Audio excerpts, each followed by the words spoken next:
Hi, Simply Sugar here with the evening news rundown. Let's get right to it. So Donald Trump is criticizing his own national intelligence community, saying that they're wrong in reference to Iran being close to having nuclear weapons. He says they're closer than anyone thinks and anyone knows, and he should know. He says that Tulsi Gabbard is absolutely wrong in her assessments, and reports are that he's no longer consulting her, or Pete Hegseth for that matter, totally freezing them out of his committee and his sphere.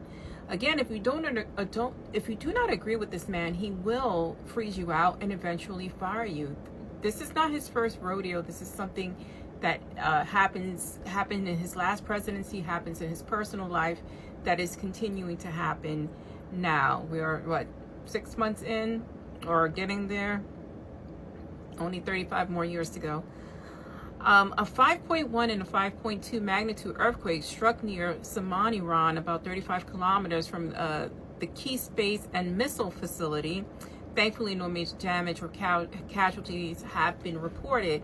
A lot of people are saying, watch the conspiracy theorists come out saying that this is related to the bombings.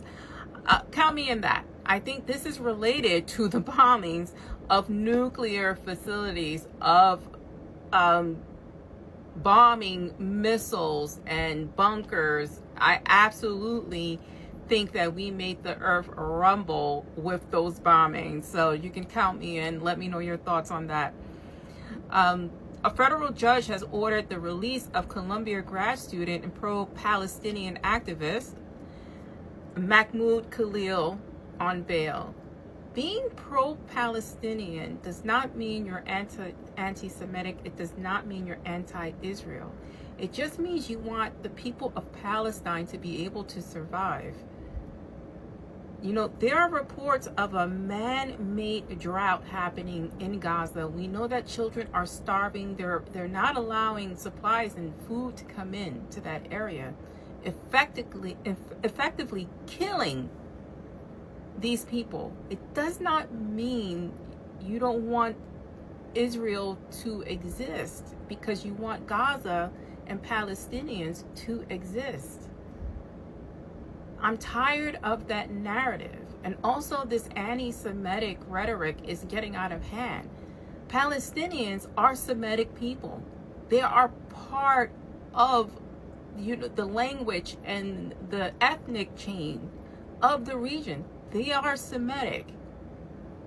Anyway, UNICEF warns of a man-made drought in Gaza. Only 40% of water facilities are working. Malnutrition amongst children has spiked to over 50%, and fuel blockades threaten water pumps and desalination plants.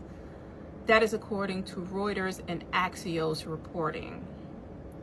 Trump plans on using the National Guard in all cities to assist ICE. He's pushing to deploy the National Guard and restrict congressional oversight over ICE detention centers, requiring 72 hours notice so they can go in, clean up, make things look nice, address some of the wounds of the people detained there who were a little bit roughed up.